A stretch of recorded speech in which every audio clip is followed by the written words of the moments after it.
موضوع ہے، بڑا ہی اہم موضوع ہے یقیناً، حق چار یار۔ یہ جو ہم لفظ بولتے ہیں نا، نعرہ تحقیق حق چار یار، یہ حق چار یار جب ہم بولتے ہیں تو بہت سارے لوگوں کو یہ اچھا بھی نہیں لگتا، لیکن یہ یاد رکھیں یہ حق چار یار جو ہے یہ لفظ کہاں سے آیا اور یہ کس طرح بنا، یہ تو مصطفیٰ کریم صلی اللہ علیہ وآلہ وسلم کی زبان اطہر کے معمول سے بنا ہے۔ اب توجہ سے سماعت فرمائے، اللہ پاک نے قرآن پاک میں ارشاد فرمایا محمد الرسول اللہ، محمد صلی اللہ علیہ وآلہ وسلم اللہ کے رسول ہیں۔ والذین معہ اشداء علی الکفار، اور جو ان کے ساتھی ہیں، معہ جو ان کے دوست ہیں، جو ان کے صحابی ہیں، کیا ہے؟ اشداء علی الکفار، کافروں پہ بڑے سخت ہیں۔ اب یہ صحابہ کا یہ انداز تھا کہ کافروں میں اگرچہ ان کا سگا باپ بھی ہوتا تھا لیکن بڑے سخت ہوتے تھے، کافروں میں اگر ان کا سگا بھائی بھی ہوتا تھا بڑے سخت ہوتے تھے۔ اشداء علی الکفار رحماء بینہم، اور اللہ رب العزت فرما رہا ہے آپس میں یہ بڑے نرم دل ہیں، آپس میں یہ بڑے دوست ہیں، آپس میں یہ بڑی محبت کرنے والے ہیں۔ لیکن آج کل ہوتا ایسے ہے کہ کچھ لوگوں نے تینوں کو الگ کر دیا اور ایک کو الگ کر دیا،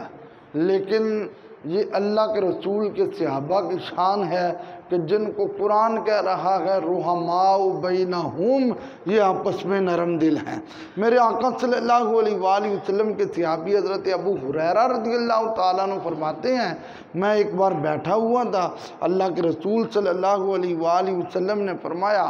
لا یجتمع ہؤلاء الاربعہ الا فی قلب مؤمن حب ابی بکر و عمر و عثمان و علی رضی اللہ تعالی عنہم اجمعین۔ میرے آقا نے فرمایا مومن کے دل کی ایک نشانی ہے کہ اس کے دل کے اندر میرے چاروں یاروں کا پیار ہوتا ہے، یہ حضور کی حدیث پاک ہے۔ اور پھر میرے آقا صلی اللہ علیہ وآلہ وسلم کا ایک انداز بھی بڑا پیارا، وہ کیا؟ حضور نے جب چاروں کا اکٹھا ذکر کیا تو سرکار نے پہلے حضرت صدیق اکبر کا، پھر حضرت فاروق اعظم کا، پھر حضرت عثمان غنی کا، پھر حضرت مولا علی رضی اللہ تعالیٰ عنہم اجمعین کا، اور گویا اللہ کے رسول نے ترتیب کے ساتھ ذکر کر کے زمانے والوں کو بتایا کہ میرے بعد خلافت کا بھی یہی سسٹم ہوگا۔ اور حضرت مجدد الفسانی رحمۃ اللہ علیہ اپنے مکتوبات میں یہ درج کرتے ہیں کہ جو ترتیب خلافت ہیں یہی ترتیب فضائل ہیں، یہ نہیں کہ مطلب کوئی کسی کو اٹھا کے پہلے کر دے یا دوسرے نمبر پہ کر دے۔ جب اللہ کے نبی نے فرمایا ابو بکر، عمر، عثمان، علی، تو یہ ترتیب جو ہے یہ کوئی ہماری ترتیب نہیں، یہ مدینے والے آقا نے ترتیب فرمائی ہے۔ اب دیکھیں حدیث پاک سماعت فرمائے جو میرے پاس ترمذی شریف ہے، حضرت مولا علی شیر خدا رضی اللہ تعالیٰ عنہ اس کو روایت کرتے ہیں قال رسول اللہ صلی اللہ علیہ وسلم، اور یہ چیپٹر بھی حضرت مولا علی رضی اللہ تعالیٰ عنہ کی شان و عظمت میں ہے۔ حدیث کا نمبر ہے 3647 حدیث کا نمبر۔ اب اللہ کے رسول نے چاروں کا ذکر کیا تو میرے آقا نے کس انداز میں کیا؟ فرمایا رحم اللہ ابا بکرن، اللہ میرے ابو بکر پہ رحم فرمائے، اللہ میرے ابو بکر پہ رحم فرمائے۔ زوجانی ابنتہ،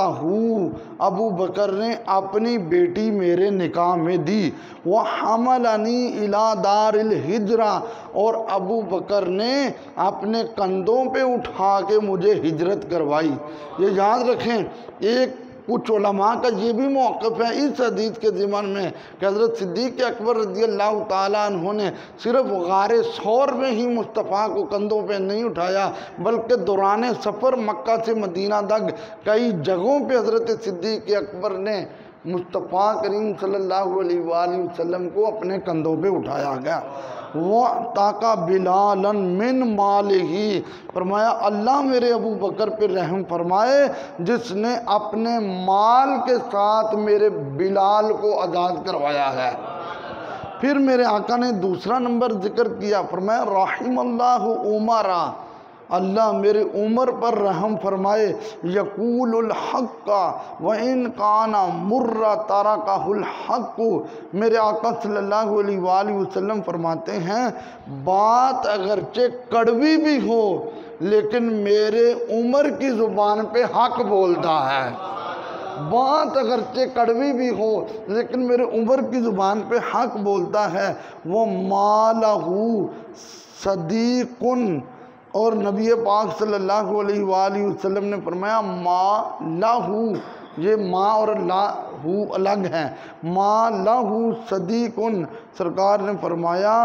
اللہ رب العزت نے ان کی یہ حالت میرے ساتھ بنائی ہے کہ میرا یہ بڑا اچھا دوست ہے، اس سے زائد میرا کوئی اچھا دوست ہے ہی نہیں ہے۔ یہ ایک انداز ہے میرے آقا صلی اللہ علیہ وآلہ وسلم کا۔ فرمایا رحم اللہ عثمان، اللہ میرے عثمان پہ رحم فرمائے، تستحییہ الملائکہ، جس سے فرشتے بھی حیا کرتے ہیں۔ پھر فرمایا رحم اللہ علی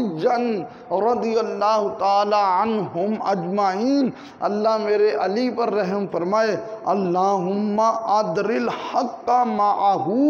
حیث دارا، میرا علی جہاں بھی ہوتا ہے حق میرے علی کے ساتھ ہوتا ہے۔ یہ میرے آقا صلی اللہ علیہ وآلہ وسلم نے چاروں کا ذکر کیا تو اس انداز میں ترتیب فرمائی۔ اور حضرت ام المومنین عائشہ صدیقہ رضی اللہ تعالی عنہ آپ فرماتی ہیں میرے آقا صلی اللہ علیہ وآلہ وسلم کے غلام تھے حضرت سفینہ رضی اللہ تعالی عنہ، وہ فرماتے ہیں جب مسجد نبوی شریف کی تعمیر شروع ہو رہی تھی تو میرے آقا صلی اللہ علیہ وآلہ وسلم نے سب سے پہلے اپنا پتھر مسجد نبوی کی تعمیر کی دیوار میں رکھا، اور جب حضور نے رکھا تو پھر سرکار نے فرمایا ابو بکر آؤ تم میرے پتھر کے ساتھ پتھر رکھو، پھر حضرت صدیق اکبر نے اس پتھر کے ساتھ پتھر رکھا، پھر فرمایا عمر آؤ تم میرے ابو بکر کے پتھر کے ساتھ پتھر رکھو، اور پھر حضرت عمر رضی اللہ تعالیٰ عنہ نے پتھر رکھا، اور پھر میرے آقا صلی اللہ علیہ وآلہ وسلم نے فرمایا عثمان آؤ تم میرے عمر کے پتھر کے ساتھ پتھر رکھو۔ گویا وہاں پہ معمول ایسا کچھ تھا کہ حضرت مولا علی شیر خدا رضی اللہ تعالیٰ عنہ اس وقت تشریف فرما نہیں تھے، اگر وہ ہوتے تو میرا مصطفیٰ کریم صلی اللہ علیہ وآلہ وسلم ان سے بھی وہی پتھر رکھواتے۔ میرے لجپال آقا صلی اللہ علیہ وآلہ وسلم نے یہ ترتیب خلافت بتائے ہیں۔ ابھی میں حدیث پڑھ رہا تھا سنتیں ادا کر کے، ایک حدیث پاک ہے، ایک پینڈو حضور کی بارگاہ میں آیا اور حدیث پہ الفاظ ہے بک رہا، اس کے پاس ایک اونٹنی کا بچہ تھا، وہ لے کر آیا تو میرے آقا صلی اللہ علیہ وآلہ وسلم نے فرمایا کہ تم اس بچے کا میرے ساتھ سودا کر لو، اونٹنی کا بچہ، اس نے کہا کر لیں آپ سودا۔ حضور نے ایک وقت طے کر کے ادھار سودا کر لیا اور فرمایا کہ تم فلاں دن آ جانا اور تم یہ قیمت لے لینا۔ اب اس نے وہ اونٹ کا بچہ جو ہے سرکار کے حوالے گیا، باہر نکلا تو اس کی رستے میں ملاقات حضرت مولا علی شیر خدا رضی اللہ تعالیٰ عنہ سے ہو گئی، اور میں تو دربار مصطفیٰ سے آ رہا ہے خیر ہے؟ تو اس نے کہا جی اس طرح میں نے اپنے اونٹ کا بچہ جو ہے وہ سرکار کو فروخت کیا ہے۔ کہا پھر تمہیں قیمت مل گئی ہے؟ تو کہا قیمت تو نہیں ملی، اللہ کے نبی نے فرمایا ہے کہ فلاں دن آ جانا اور قیمت لے لینا۔ حضرت مولا علی رضی اللہ تعالیٰ عنہ فرمانے لگے میرا ذکر نہ کرنا تو جاؤ حضور کے پاس اور انہیں کہنا ان قبض اللہ، اگر اللہ نے روح قبض کر لی رسولہ ہو اپنے رسول کی تو پھر میں پیسے کس سے لینے آؤں؟ پھر میں پیسے کس سے لینے آؤں؟ مطلب یہ ہے کہ آپ کا وصال ہو جائے تو پھر پیسے کس سے لینے آؤں؟ تو میرے آقا نے فرمایا اگر تو آئے اور تو مجھے نہ پائے اور میرا وصال ہو جائے تو پھر حضور نے فرمایا تم میرے ابو بکر سے قیمت لے لینا۔ اب یہ جب وہ دیہاتی وہ پینڈو وہ جا رہا تھا کیونکہ مولا علی بھیج رہے تھے، اب وہ واپس آیا تو اس نے بتایا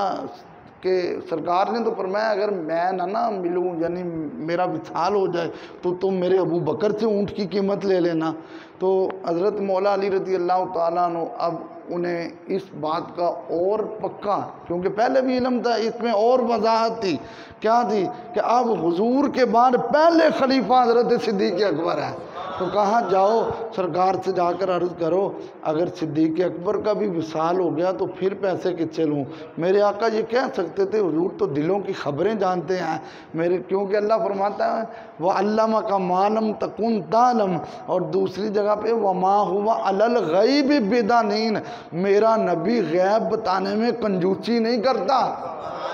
تو میرے آقا فرما سکتے تھے بھائی اور میں ہی زندہ رہنا ہوں تو میرے کو آن کے قیمت لے لینی ہے، لیکن میرے آقا نے یہ نہیں فرمایا، بلکہ وہ دوبارہ آیا تو اس نے کہا اگر صدیق اکبر پاک کا بھی وصال ہو گیا تو پھر فرمایا میرے عمر سے آ کے لے لینا۔